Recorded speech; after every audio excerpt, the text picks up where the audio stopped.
If you're looking to elevate your Throwdown game and become one of the best players in the game, then stay tuned, because in this video I'm going to be covering the top tips and tricks that will help you beef up your deck and win more.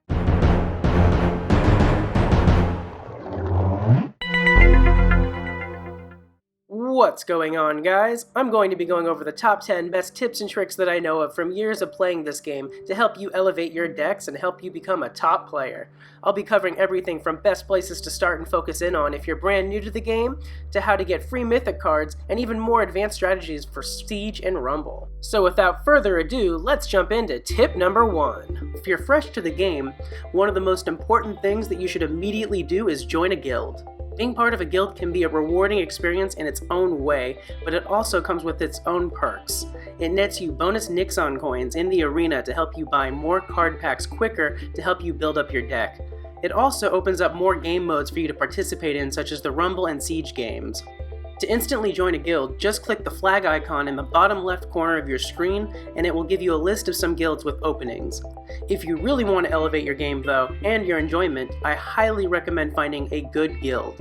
Look for a guild that has good leadership and good communication, as well as good player participation rates in guild events like Rumble and Siege. The best way to find guilds like those is to check the game's recruitment forums or in one of the community line app chat rooms for guild recruitment. You can access the forums through the game itself by clicking the congregate icon. Tip number 2 is another one for newer players, and that's to complete your quest as quick as possible. You can access your quest log by clicking the icon in the bottom left. There are several different quests that you can complete that offer great rewards like epic and legendary packs, which guarantee you good cards, as well as legendary cards in general. There's a set of daily quests that reset each day, which net you rewards from coins to research speedups and more. Completing all 5 of the daily quests gives you free gems and watts, both currencies that you're going to want to have in abundance. There's also an incentive to log in daily, as there are daily login rewards that range from watts, golden turds, gems, hero tokens, and even free mythic stones, which are used to craft the best cards in the game. Tip number 3 is to set realistic expectations for yourself for how far you want to go with this game. This is a freemium game, which means that unless you're willing to drop some major cash on this game, you're not going to be number 1. The top players in this game spend tens of thousands of dollars on their decks. But don't feel discouraged. You can still easily reach the level of a top 100 guild with minimal to no spending if you're strategic about how you play. You'll want to really familiarize yourself with the in-game shop. I made a comprehensive video covering the best and worst items in the shop in the past, which I highly recommend checking out if you're new. I'll have a link in the video description. The one item I highly suggest actually spending money on though, if you're serious about this game and want to maximize your enjoyment and experience, is the Research Accelerator. It significantly decreases the time it takes to research your combos to the point that you're at a pretty big disadvantage without it. Also, by making any purchase in the game, it automatically unlocks another useful item, which is the Watt Expander, which increases the game's base Giggity Watt cap from a pretty minuscule amount to 25,000. One other tip that I have regarding the shop is for the Golden Turd packs. You earn the Golden Turd currency for these packs from farming the adventure mode, as well as from guild and event rewards like Siege. The best tip I can give you regarding these is to hoard them. Save up into the tens or hundreds of thousands and only use them on either brand new traits when they are released or traits that have smaller card pools. By doing this, you vastly increase your chances of getting purple legendary cards from the pulls. Clicking on the golden pack will allow you to see the card pool for the current pack, as well as the timer for when the pack will rotate for the next trait. My 4th tip is to strategically leverage combo mastery. Combo mastery is a way for you to make your combos and power cards, also known as pre-combos, even stronger. There's 3 different levels. Each level increases the power of your researched combos up to 30% max at level 3. Having a combo mastery researched is also useful as it unlocks all combo recipes for the researched combo, so you won't have to waste precious time researching the individual cards. This can be a game changer, especially in the competitive modes like Rumble and Siege. The way you train combo mastery is by getting mastery tokens for the combos you want to research. The amount of tokens needed for each level are as follows: 5 for level 1, 25 for the next, and 100 more for the last. You can purchase mastery tokens through the shop under the Mastery tab. There's always 2 that you can buy with gems and 2 that you can buy with mastery stones. You can get mastery stones from daily challenges as well as rumble and siege rewards. Each purchase in the shop nets you 10 combo mastery tokens for the purchased combo, and each purchase increases the price slightly. The combos rotate daily and are supposedly random. You also have a chance to get mastery tokens from purchasing tier boxes from the shop. I have a video covering these boxes as well as a video opening one of them if you're curious about how they work. Links will be down below. One thing worth mentioning is that you won't have access to the combo mastery until you level up a bit if you're a newer player, so make sure you get your quests completed ASAP. One question that I get asked a lot is what is the best combo mastery to get? And there isn't really a definitive answer because that depends entirely on your card inventory and your deck.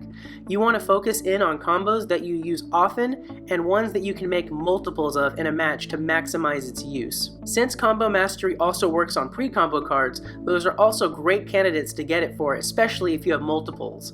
And one other factor is siege. Researching combos you run in your siege defense decks is also a very good strategy. There are of course OP combos that become near god level with a max combo mastery like Devil Hank, Wingnut Amy, and Robot Fry, just to name a few. But ultimately, those are useless if you don't have the cards to make them, so your best course is to always just follow what works best for you and your deck.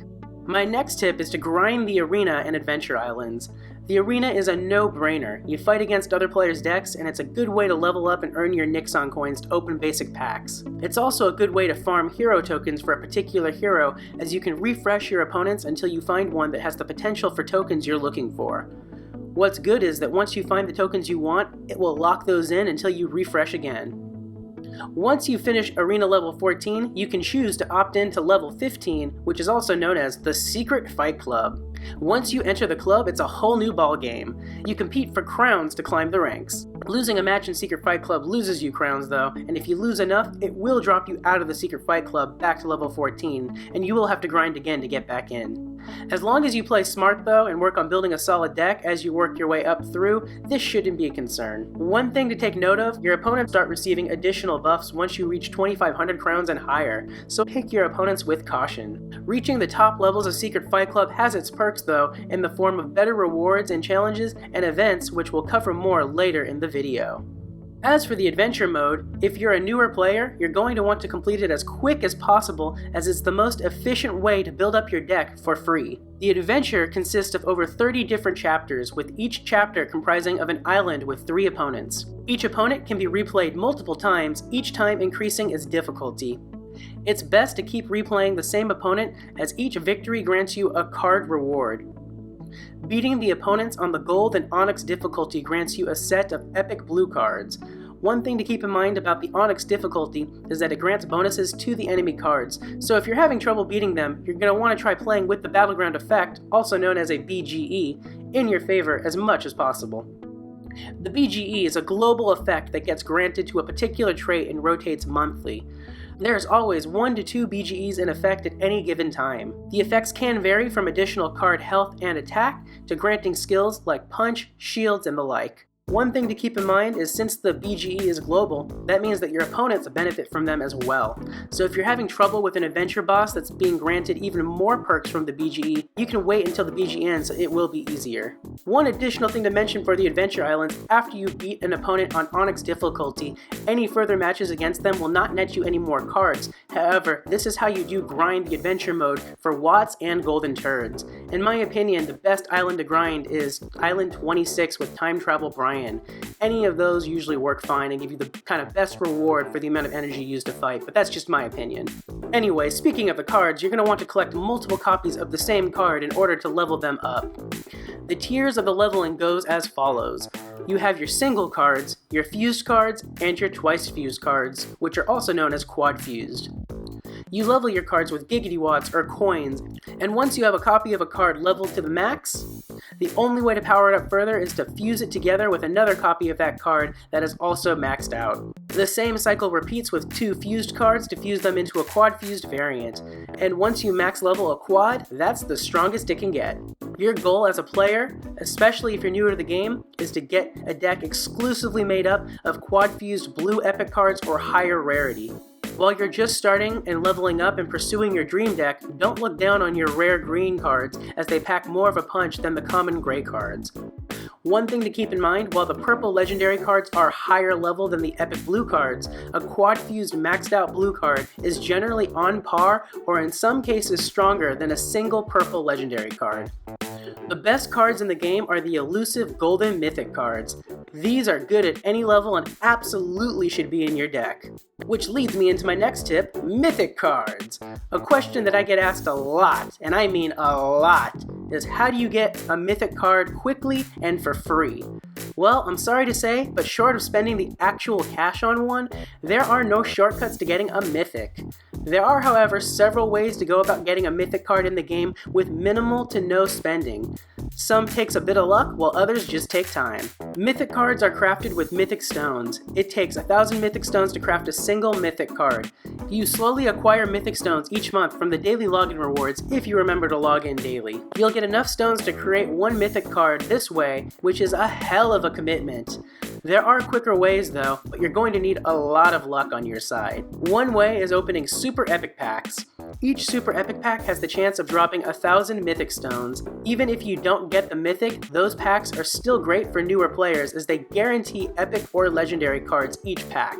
Once you do acquire 1,000 mythic stones, you can convert them into 250 mythic shards. The mythic shards that they get converted into is completely random and limited only to the original 5 mythic cards, which are Stan, Leela, Peggy, Luis, or Stewie. From there, you can use the shards to craft your mythic from inside your inventory as long as you have the necessary amount of Nixon coins to cover the cost, which honestly shouldn't be an issue as you'll have no shortage of ways to farm those. The same process is used to level your mythic cards up. You need mythic shards for the particular mythic card in order to improve them, so if you get duplicates from converting additional mythic stones to shards, don't get disappointed. A quick little side note, you can't have more than one copy of any mythic card in the game. As for the rest of the mythic character cards, you can obtain them with super mythic stones. They work exactly the same as regular mythic stones, however, when you convert 1,000 of them into shards, it gives you the option of picking 1 out of 3 random mythic characters. And unlike the regular stones, the card pool is of any of the mythic characters. The super mythic stones, like the regular ones, can be purchased directly from the shop from rotating deals.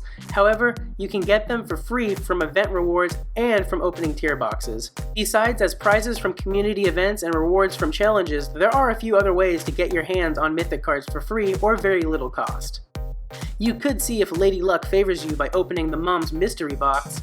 This is a box that contains a slew of various items with the chance of 250 mythic shards for a particular mythic character. The mythic that you can win rotates once a week, the initial buy-in is 25 gems, and the price increases each time you do it. The timer for the cost resets back to 25 gems daily, so it's a relatively low-cost way to gamble for mythics. I will say that the odds are insanely rare for it on those though. Another way you can focus in on a particular mythic character is through the mythic chance packs. These rotate weekly and each pull guarantees a card from the pack, as well as some mythic shards for the character from that particular pack. There is also the potential for the pull to give you an instant 250 shards to craft your mythic.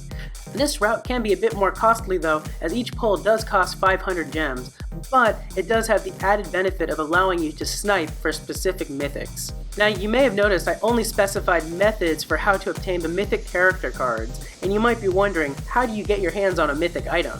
They work the same way as all of the others in that you need 1,000 of the mythic item stones to craft them into the shards, and it works similarly to the super mythic stones in that it gives you the option to pick 1 of 3 random ones from the card pool when you convert the stones. Currently, the only way to receive the stones is through the Clash events. You receive them as rewards from reaching different milestones and tiers in your final scores in the events, and as well as being able to win a specific one if you place high enough in the event. If you want more tips and tricks and my thoughts on the Clash events in general, you can check out my video guide covering them. Link will be in the description. One tip I have for the Clashes though is to try and play to the Clash event bonuses and try to get as high as possible in the Secret Fight Club and Arena prior to the start of the Clash to give yourself a better starting point in the Clash to better your odds. Alright, that's enough about mythics, on to tip number 7, challenges. Play your challenges daily. There are always at least 2 challenges going on at all times, though they'll occasionally add an additional challenge or event in from time to time. The 2 constants are the refillable challenge and the non-refillable challenge. The refillable challenge is pretty straightforward. You fight against a specific deck themed to the challenge, and your goal is to win at any cost. You have a limited number of attempts to fight it each day. However, you have the option to use gems to refill your energy and keep playing. The other challenge game type is the non-refillable challenge. Like the other challenge, you have a limited number of hits you can do each day. However, like the name implies, you are unable to refill your hits. Once your matches are complete, you'll have to wait until the next day to play again. In this game mode, you're playing against real players' decks which are pulled from the arena. The higher level you reach, the higher the level of the opponents it pulls. This challenge has a bit more strategy involved too, as you are awarded trophies for your victories based on performance. You can earn anywhere from 1 to 3 trophies, with the amount that you earn based on the damage you have on your hero and your cards at the end of the match. You win 3 for a perfect victory with no damage, 2 for minor damage, and only 1 for heavy damage. You are also penalized for losses. A loss will deduct 3 trophies from you. However, there is a way to minimize your losses. A quick pro tip is that if you surrender a match, you only lose 2 trophies instead of the full 3. So if you're in a situation where you know you're going to lose and there's no hope of winning, you're better off forfeiting.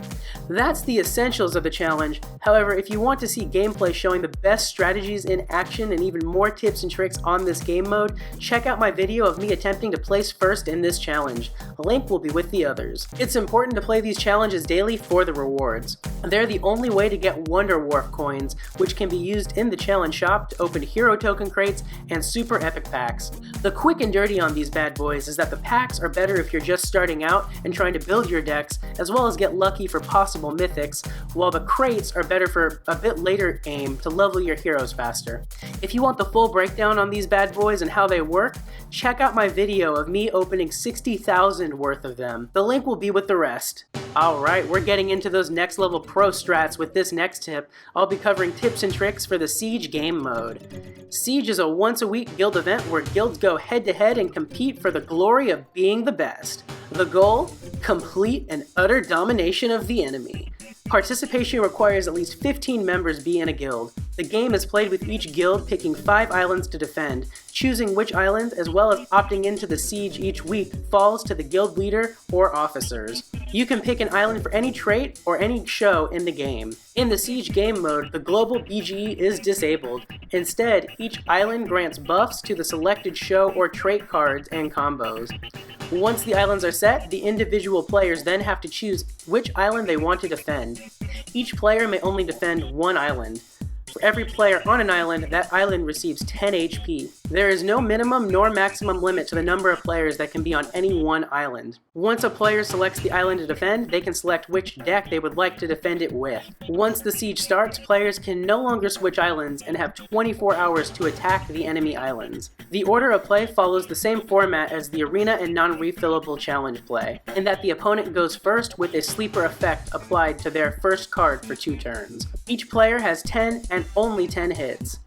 Each victory grants 10 points to the guild score and depletes 1 HP from the island the victory was on. A loss only grants 1 point and does not deplete any of the island's HP. And knocking an island to 0 HP grants a bonus of an additional 1,000 points to the player's guild. Once an island is defeated, it is still possible to continue to hit that island, but no further bonus is granted for it. And if no players are guarding an island at the start of the siege, the island is considered defeated and the 1,000 point bonus is automatically granted to the enemy guild. So it's never really a good idea to stack all your players on a single island, as it puts you at a huge disadvantage. However, an island that has no players defending it cannot be attacked, so at the very least, your opponents can't score free points on you if you choose to try this ballsy approach. The best tip that I have to help you win frequently in Siege is to have excellent planning and even better communication between your guildmates to maximize score and efficiency. If you don't have a solid plan, you're going to have a bad time. What's more, you can have the greatest plan in the world, but it only takes 1 player to fuck it up for everyone. So if you don't have a way to communicate the plan to the rest of your guild, you guessed it, you're going to have a bad time. What islands you should choose to defend are entirely dependent on your guild members. There's no one answer. You should talk to them and figure out what traits and shows you all have the most in common with, defending and working off of that. A good rule of thumb though is that if you have enough players to make strong decks for them, show islands are better islands to run defensively as they are harder to put together full strong decks for, making it less likely your opponents will have the cards and decks to bring your island down. Another common strategy is to run trap islands. A trap island is an island that you only put one or a few players on to guard, with those players having insanely strong decks for that particular island. What makes it a trap is the goal is that the lower island HP from the low quantity of players defending it will goad your opponents into attacking it and hopefully taking massive amounts of losses in the process, thus wasting their hits. It also frees up more of your players to guard your weaker islands, making it so that your opponents have to throw more people at those islands if they want to bring them down. Keep in mind you should only run a trap island if you're confident your players' decks guarding it will deliver a lot of losses to your opponents.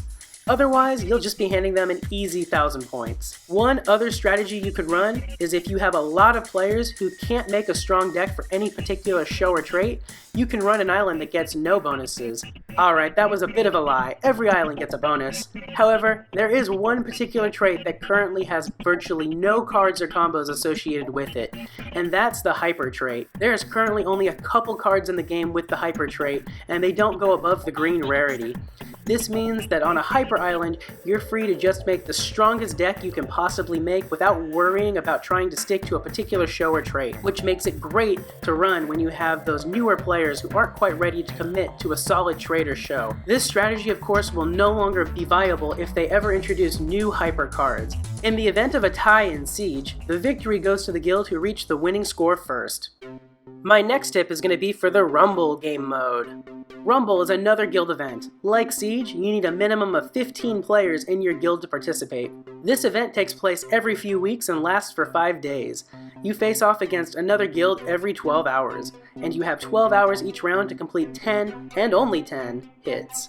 The scoring works similar to the non-refillable challenge in that it scores you based on the damage you have on your cards and hero at the end of the match. Rumble is a little bit more forgiving than the challenge though, in that you can still score a perfect 100 points even with a little bit of damage on your cards or hero, as it does factor in as a percentage of the total max health of your hero and all of your cards on the field versus the amount of damage you've sustained at the game end. So a pro tip is to play the highest HP card in your hand in an open slot on your final turn if you're about to win. Another difference in Rumble is the order of play. In Rumble, you get to play first. Because of that, the best strategy for Rumble is to try and make a powerful combo right away and defeat all of your opponent's cards with a single hit. The winner of a Rumble match is decided by the guild with the higher score at match end. Each win advances your guild in rank, and like Siege, you can also select a particular deck as your defense deck that your opponents will fight. One thing to keep in mind though is matchmaking is based off of something called MMR score. To put it simply, all guilds are broken up into different tiers based on their strength and previous Rumble finishes. In theory, this prevents guilds from facing off against opponents much stronger than them, ensuring more fair fights. What that means is that if you're a newer or lower ranked guild, even if you win every single match, you won't finish in first place as you wouldn't have fought any of the top guilds. However, in the following Rumble, you will start out at a higher rank, allowing you to work your way up and eventually compete against those top guilds for the top spots if you continue to win. This process can take a few months if you're starting with a brand newly made guild, as it seeds new guilds near the very bottom. This is one of the most intense and fun modes in the entire game, and it's one of my personal favorites. There is also an incentive for members to participate in all of the matches, as the prizes have a minimum score required in order to receive them. Meaning if your guild does really well, a player that didn't participate much or at all can't just sit back and collect the spoils of war that you and the rest of your guild fought so hard to win. If you want to see even more tips and tricks on how to do well in Rumble, honestly, just watch my Rumble gameplay videos. I have hours upon hours of Rumble gameplay of me competing at the very top level of play in the #1 guild in the game on my channel. You'll learn so much more from watching those videos, as well as hopefully be entertained by some of the shenanigans that I get up into them. I'll have a playlist link in the video description. And my last tip is for deck building. Honestly, there is so much that goes into building a strong and efficient deck, and so much information to cover that if I were to include it in this video, we'd easily be here for another 20 minutes or more. So in order to cut down on the length of this video, I'll be including my 10th and final tip for how to build the best decks for every game mode in my next video. In it, I'll be covering step by step what goes into a strong deck and what tools are available to you to help you with the process. Be sure and subscribe to me and click that notification bell so that you don't miss that video. And be sure to leave a like while you're at it if you found this guide helpful. Thanks for watching. I'll catch you guys next time. Peace.